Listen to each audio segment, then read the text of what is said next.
Next we have, I'm trying to translate this from Slavic, is grown out karma, let's say. Karma that has already manifested itself. And it has manifested and manifests itself in our characteristics, our feelings, our thoughts, our actions. A lot of time we don't know where these thoughts are coming from. This is all coming from the grown out karma.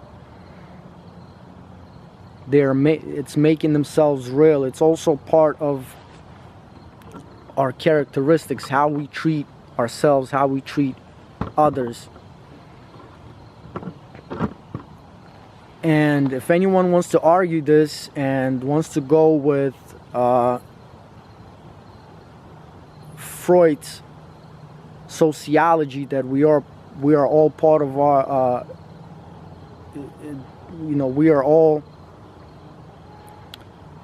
the product of our environment, in some little cases true, but we can all pay attention to this. Children from the smallest ages already show certain individual characteristics that they carry with themselves throughout whole life. And that's why it's always good to pay attention to what we are thinking. If you're thinking something bad and you don't know where it's coming from, don't just let that thought go and try to throw it away. Try to dig into it and find the root of it. That's the only way you're going to be able to deal with it. And the fourth and final kind of karma is seed karma, which are basically like seeds that we are planting right now that will come back to us in the future, either in a good or in a bad way. That are like, we call them seed karma because they're literally like you're planting seeds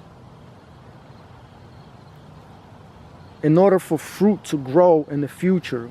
By each thought, by each emotion, by each action, we are planting these. Now we can go into the action karma, the kind of action karma that we have. 4 types of karma. First we have va karma, and that is bad action. That is the incorrect way to be, and that is how we get all this bad karma that chases us down no matter what. No matter how good you think you got it for now, if you have done bad in the past, it will come back. And a lot of us a lot of times think, well, I'm a good person, I haven't done a good thing. I always ask someone close to me that says those things, can you honestly tell me that you remember what you ate 2 weeks ago exactly on this day? Obviously people will answer, well, no. Well, then how can you possibly remember what you have thought and did a year and 2 years ago every day today? We can't. So before saying, oh my God, why did I deserve this? Just know that God is very fair. Life is very fair. Everything happens according to universal law.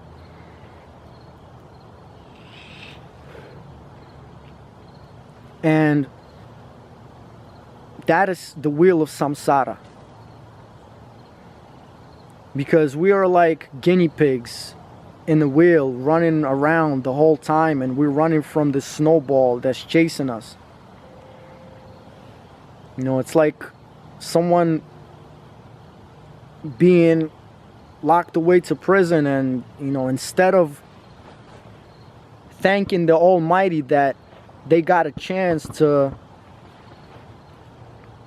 you know, they got a chance, they got a warning, like, you know, a slap in the face, like, look, man, you're not doing something right. Think about it. I'm giving you a chance. You got this time to yourself. Think about it. And instead of doing that, you know, we start thinking about the cop that locked us up and how I'm going to get out and, you know, kill him. And we get out and find the cop and kill him. And all of a sudden we find ourselves in much deeper suffering. And the wheel keeps going and going. For individually, for me, because I've been aware of karma and the laws of it since I was 13, since like, you know, the mid-90s. And it's a very big difference of, you know, someone doing good things or someone doing bad things because they are afraid of like the police and that they're gonna go to jail, or that they know that it's just bad. They know, they listen to the voice of God, which is our conscience, that's telling us, look, man, it's bad. And for myself, you know, I caught myself one time because I was driving on the turnpike and I almost missed my exit, and I was going pretty fast, and my automatic reaction was to, you know, go right fast so I can catch the exit, and I didn't see there was a trailer truck right behind me, man. And you know, the guy had to slam on the brakes, because if he didn't, he would have slammed right into me. Thank God nothing happened, no accident happened, and I took the exit. And for the first maybe a minute or two, I started looking behind and looking in the mirror if the cops were behind me. And then in the next minute, I stopped and I felt disgusted of myself that I didn't automatically think, well, are those people all right? Oh my God, I could have caused an accident. Someone could have died. My automatic response was, I'm gonna get arrested. And that is not the right way to be. And that is vikarma.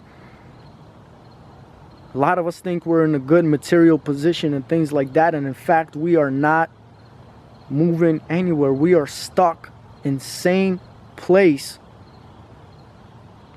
spiritually wise, because that is ultimately, that is everything that matters. Material comfort, which nowadays is not even the correct material comfort, because we shouldn't suffer. I'm not saying we should suffer. The Slavic Vedas are against suffering. We should live in comfort, but we don't live in the correct comfort. The civilization that we live in is not even the correct civilization. And our only point is to return to the source. That is the only point of life. And a lot of us just live in such, you know, degrading state. And we don't give it two thoughts. We don't think about it. We don't know what we are. I keep repeating that. So how are we going to know what's good for us? So vikarma is the bad action. Next is simply karma. Karma is good action. That obviously always has a reaction. And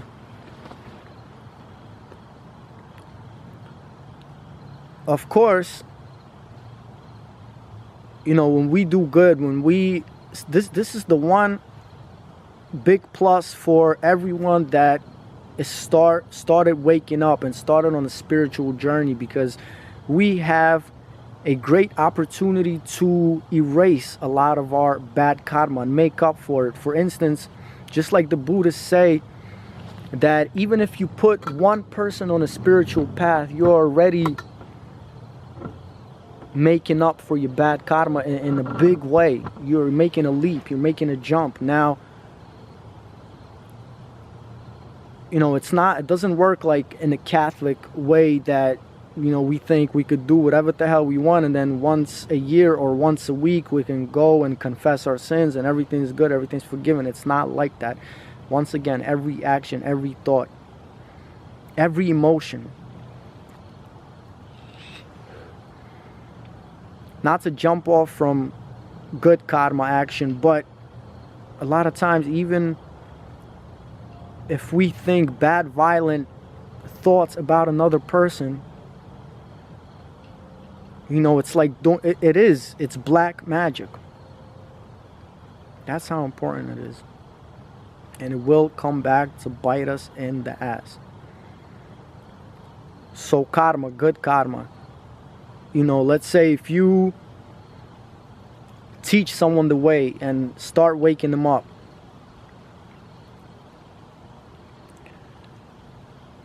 you know, you'll go to one person and two person and three person and four people, and on the fifth person you'll find someone and he'll tell you, I know more than you, and will teach you something new, and so on and so forth.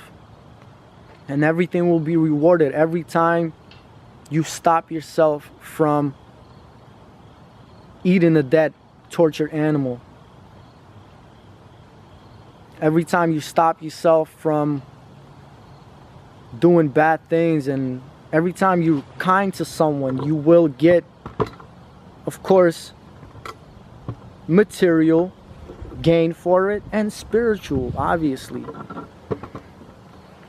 which is more important than any material, because once again, you could be at the most material top and still be stuck in the same place spiritually and in the essence of life sense.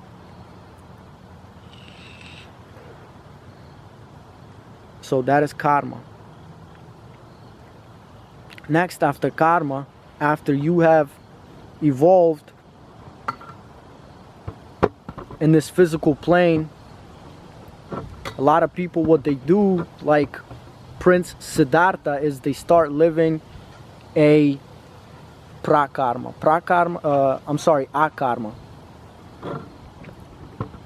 And akarma, I jumped a little bit, but akarma is what Prince Siddhartha did. He basically have reached a karmic path to the point where he said, I'm giving up all my physical, all my material riches. Buddha, Prince Siddhartha, for those of you that don't know who Prince Siddhartha was, gave up all of his, and there were a lot of people like that throughout history, like Leo Tolstoy. Same thing, they give up their material riches and start on a path of, you know, they go away from society fully and just start working on themselves completely. You know, meditation and, you know, songs and connecting with the Creator and making up for all their karmic ties with other people and other living things, and basically chopping them off and getting rid of them and making up completely for everything, and just trying to evolve completely in the spiritual self and connect back with their original I and the Creator, the source. That is akarma. And finally, prakarma. Prakarma is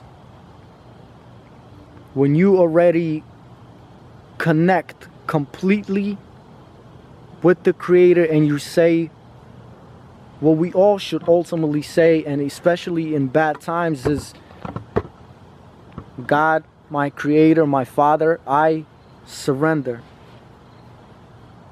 I surrender myself completely to your will.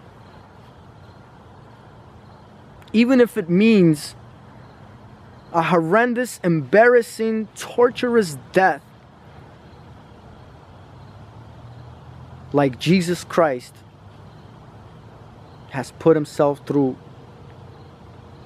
A huge sacrifice. Just imagine suffering on the cross. A lot of people will say, well, yeah, whatever, he hung there for. But just imagine a nail going through your hand. But Christ, our Messiah, was one of them people, and in that fact is a God of love, because he, and I don't even want to talk in a male or a female term, because a deity and a being doesn't have sexes, and it's not separated by those. Christ said what we ultimately all should be going towards is, I surrender completely and I am in your hands and I will do what you will. Doesn't matter what my conditions are and at what time I am reborn. So we have the 4 kinds and the 4 types. 4 kinds of karma and the 4 action karma. Karma is so important that it leads us to our next reincarnation. A lot of us think, well, I'm just going to reincarnate into a person and try this again. That's not the case. Buddhists simplify it to places and realms where we can reincarnate into, and those are, first is hell, and it's not the traditional hell that we think of it. A place where eternal fires burning and souls are just screaming and yelling. Even though there are realms like that, each and every one of us individually will go through our own kind of hell. But there are planets like the Adama planet and realm that is completely hellish, and it's filled with nothing but parasites. The parasites that have been inhabiting and so-called leading this planet, which they are not. And I explain this over and over in every video, but the so-called Illuminatis, and so those are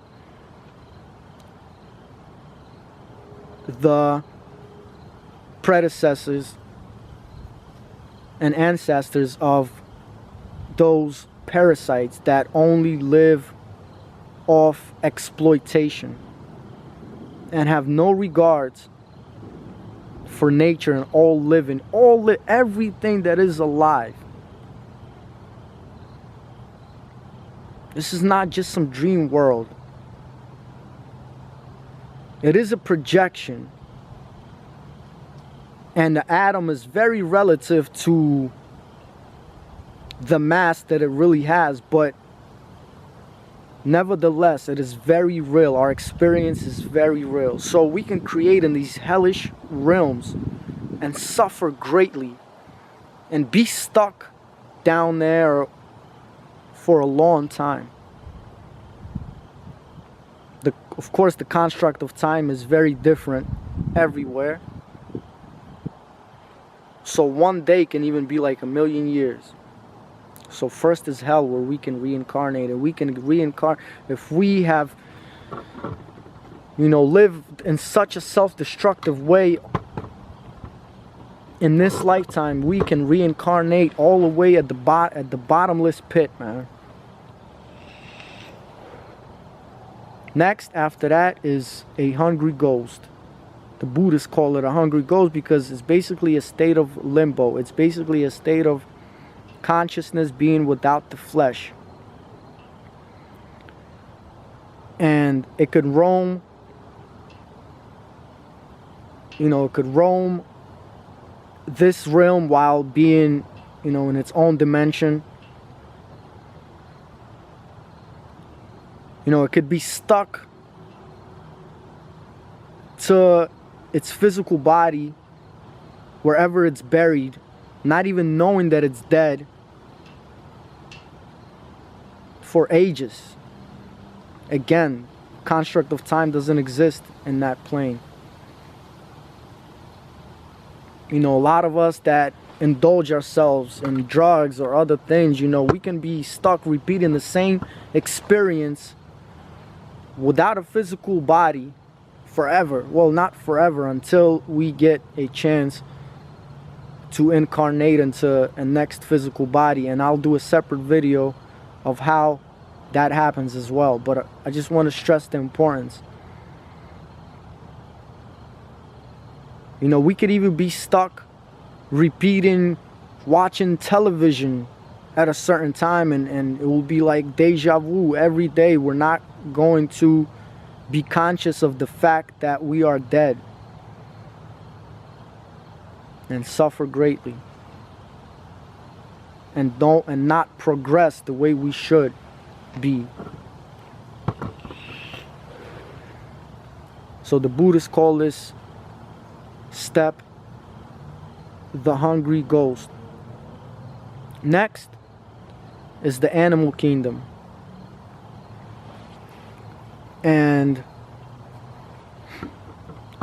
the animal kingdom goes everything from the mineral world to the liquid world to the plant world to obviously an animal, you know, dog, a cat, you know, insect.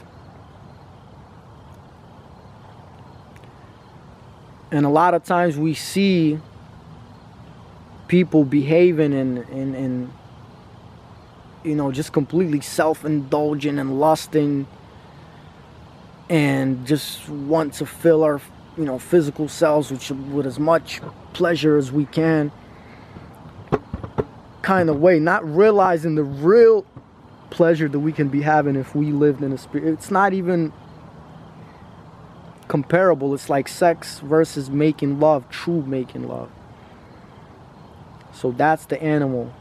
Next, obviously, is the human form we can reincarnate to. And a lot of us have reincarnated. If you're right now, you're in a physical body, chances are that you have reincarnated into a physical body and been reincarnating for the past, I don't want to scare anyone, but for like 7 million years or so. And yes, there were humans on Earth, and not only on this planet that long ago.